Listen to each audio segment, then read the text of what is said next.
बिस्मिल्लाहिर्रहमानिर्रहीम। अस्सलाम वालेकुम। की हाल चाल ने मेरे भैन भाई, उम्मीद करना तुम ठीक हो सो। तो अल्हम्दुलिल्लाह थोड़ी दुआ नाल ठीक ठाक हैं। तो आज का व्लॉग शुरू करने से पहले मेरी एक छोटी जी रिक्वेस्ट है कि मेरी वीडियो लाइक किया करो और मेरे चैनल को सब्सक्राइब कर लो ताकि मेरे हर आने वाली वीडियो थोड़े तक बआसानी पहुँच सके। जिथे भी रहो खुश रहो, आबाद रहो, हंसते वसते रहो, साडी दुआवां हमेशा थोड़े नाल ने। हाँ जी माशाअल्लाह। तो आज 4 मुहर्रम हो गई है। ते ए वेखो जी, ए बच्चे जेड़े हैं ना इस नलके तू पानी भर के ते ए इट्टां तार कर रहे हैं, मतलब कबरां पक्कियां करने वास्ते इट्टां तार करते होंदे ने। हाँ जी, तो ये वही नलका है जेड़ा कि जनासगाह के विच लगा होया। वेखो माशाअल्लाह जनासगाह की सूरत हाल है। ए वेखो हाँ जी, तो ए वही सफ़ा ने जिन्हां दी मतलब मैं तकरीबन को 2 के 1.5 महीना पहले सफाई की है नाल तोड़ तक। तो वेखो फिर उनके नाल घाह जेड़ा है ना मुड़ उवें ही होंदा जांदा है, जमदा जांदा है जी। हाँ जी माशाअल्लाह। तो बच्चे ना काम धंधे लगे हुए ने। वेखो इस तरीके इट्टां तार कर रहे हैं कबर चलावन वास्ते। तो यह बच्चियां जो है ना ये झाड़ू लैके ते झाड़ू नाल सफाई करदियां वंदियां ने कबरां दी। ए वेखो माशाअल्लाह बच्चियां जेड़ियां ने कबरां दी सफाई कर रही ने। काफ़ी सारी आवाम है जी कि कब्रस्तान दे विच मतलब कबरां लिंबन या पक्कियां करन आई हुई है। ए वेखो माशाअल्लाह। तो यह ना भाई होरी मिस्त्री लगे हुए ने। ते तकरीबन 3 कबरां ना पक्कियां कीतियां ने, 2 कर लियां ने ते तीसरी लगे हुए ने माशाअल्लाह। तो मुहर्रमां दे विच साडे कोल एक किस्म दा असूल है भी अगे पिछे कोई कब्रस्तान आवे ना आवे तो मुहर्रमां च लाजमी आंदे ने। हाँ जी, तो यह इट्टां ने मतलब जड़ियां कि बच्चे उत्थे तार कर रहे हैं। तो यह मिस्त्री होरी लगे हुए ने जेड़ी कबरां पक्कियां कर रही ने। हाँ जी, तो माशाअल्लाह चाचू इकबाल होरी बैठे नाल भाई ने साडे मुअज़्ज़ज़ ने। तो अगे चाचू नसीर होरी बैठे। हुण चल के वेखने भी चाचू नसीर होरां दा काम कित्थे तक पहुँचा है, मतलब कित्थे तक पहुँचा है। नलके तो बड़े टाइम दे लगे हुए ने, मतलब नलका सही करें। तो हुण वेखने भी की सूरत हाल है चाचू नसीर होरां दी, या नलके दे मतलब की सैटिंग कर रहे हैं या कितनी कर ली ने। हाँ जी चाचू जी, ए बैठे ने चाचू नसीर होरी। हाँ जी चाचू नसीर की मसला नलके नूं? मसला ये है बकरी का सैट विच डिग पिया होया, साकट इंदा एक विच खुल गया होया।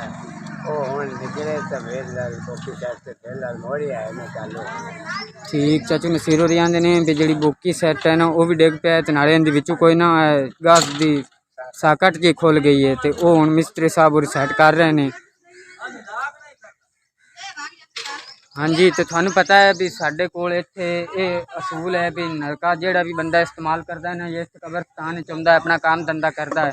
अगर नलका खराब हो जाता है तो नलका नहीं ठीक करवाते, नलका अंत में चाचू नसीर होरें ठीक करवाना होंदा है। क्योंकि ये दरबार शरीफ के खास मलांग ने बाबा गोल शरीफ बाबा गोल शाह दे। तो इस वजह तो बाबा गोल का सारा काम धंधा इन्ना ही करना होंदा है। तो इस वजह तो चाचू नसीर होरी उन्हें नलका ठीक करवा रहे हैं। पता नहीं खराब कौन कर गया, पर फिलहाल चाचू नसीर होरी ही करांदे ने जेड़ा भी काम धंधा होवे। ते जेड़ा कोई मेरे लायक होवे करन दा मैं भी कर देना। ते फिलहाल तो चाचू नसीर होर मिस्त्री लाए हुए ने, 2 भाई ने। अल्लाह करसी तो शाम तक तकरीबन नलका तो ठीक कर ही जैसे ना और कुछ नहीं था। हाँ जी माशाअल्लाह। तो यह जो मेरा बूटा है ना चंबेली का, अल्लाह किता ये तो हो गया मुकम्मल है। वेखो ना सावे सावे पत्ते ने इनके, हाले तो ये हरा भरा ही है। तो यह जो 2 बूटे ने ये तो बिल्कुल ही सुख सड़ गए हैं। तो इन्हों की वजह तो यह पानी पाँदा इस नींह नूं। वेखो ना त्रेड़ जी पाँदी जाती। मैनू हुण इस इन्हां बूटियां दे खतरा है भी इस नींह नूं पानी पाँदा पिया हो सकता है, मतलब ये नींह नूं पानी पावन की वजह दीवार डिग पवे। मेरी हुण ये दिल है भी कल या परसों तक इन्हां बूटियां नूं पट देवां ते पट के मिट्टी इक्को जी कर देवां, सिर्फ एक बूटा ही खड़ोता रहे। हाँ जी, तो इस बाद यह जेड़े मेरे 3 बूटे ने ये भी बिल्कुल ही सुख सड़ गए हैं। पर अल्लाह खैर करसी, फिलहाल इन्हां नहीं पटने हैं हाले तक। और 2 ही पटने जेड़े उस साइड तो उसनूं करते खड़ोते ने, वो 2 ही पटने। हाँ जी माशाअल्लाह। तो यह जो मेरा बदामां दा और गुलाबां दा बूटा है ना इहदे विच मैं बांस की सोटी लाई हुई है इन्हां नूं टेक देवन वास्ते भी सीधे रवन। ते ये जिस टाइम भी हवा गुलदी है ना या हनेरी है देखो ना ये बिल्कुल ही जमीन के नाल लम्मे हो जाते हैं। तो मैनू बड़ा खतरा है इस सोटी का भी, ये सोटी की वजह तो हो सकता है मेरे बूटे ना जाया हो जाए। तो हुण मैं दातरी दे नाल मतलब ये सोटी जी दी जान छुड़ाऊँ ते ये सोटी जी खोल के नालों। ते यह जो डंडा है ना ये मैं स्पैशल इस वास्ते लियांदा है भी ये जो गुलाबां दा और बदामां दा बूटा है ना इत्थे नाल ये डंडा पूर के इहदे नाल बंन देवां ताकि जे मेरे 2 बूटे ने कामयाब हो सकें। हाँ जी, तो 2 रस्सियां मैं वड्ड दित्तियां ने, जिहड़ी 3 रस्सियां ना ये बढ़ता पे लो जी रस्सियां में वाट देती हैं ऐ छोटी इतनी इसकी जमीन के अंदर है देखो बिल्कुल ही खाज गई थलड़ी साइड तो क्योंकि मिट्टी है मुड़े कब्रस्तान दे विच कब्रस्तान की जगह है ते इस वजह तो ये मिट्टी है इस किस्म की ते हुण इस यात्री नाल इत्थों इत्थ मोरा काट के ते उंदे विच ऐ टांग के ते उंदे नाल बनना ताकि कामयाब हो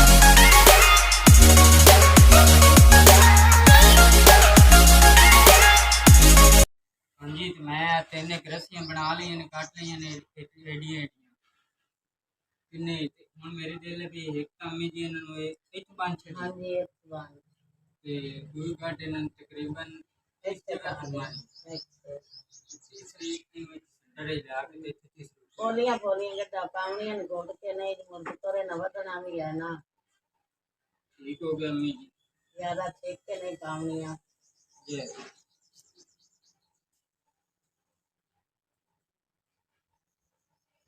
अल्लाह ताला कर से थोड़ा ये गुलामा का पीटा हो पवे गुलाब का हो पवे चलो वेड़े दे विच लाना प्लान जंदे पीटा होवे सोना लगदा गाड़ी अम्मी है सब सड़ गए ने अल्लाह पाक खैर कर से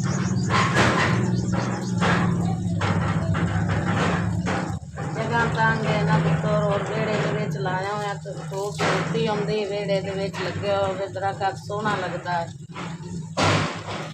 जगह सौड़ी है मुड़ मंदियां पावन दी भी कोई नहीं जगह मिलनी जे दरख्त लावीए तां कोई नहीं अम्मी अल्लाह पाक खैर कर से हुण नर्सरी ले लगा ना मेरा चक्कर इधर साहिब वाल या राम इंशाअल्लाह तो मैं अल्लाह पाक खैर कर से लाइक से बूटे ਆਪਾਂ ਹੋਰ ਲਾਲ ਸਾਂ ਫਿਲਹਾਲ ਤੇ ਮੈਂ ਆਇਆ ਦੋ ਪੱਟੂ ਆਣਾ ਮੇਰੀ ਦਿਲ ਹੈ ਵੀ ਉਹ ਕਾਟ ਛੱਡਾਂ ਜੋ ਪਰ ਨੀਂਦ ਪਾਣੀ ਪਾਉਂਦਾ ਪਿਆ ਨਾ ਬਾਕੀ ਔਰ ਮੈਂ ਆਖਿਆ ਪਿਆ ਨੀਂਦ ਪਾਣੀ ਪਾਉਂਦਾ ਪਿਆ ਤੇ ਦੋ ਬੂਟੇ ਪੱਟ ਦੇ ਕੇ ਸੁੱਕਤਾ ਹੋ ਕੇ ਪਿੱਛੇ ਗਏ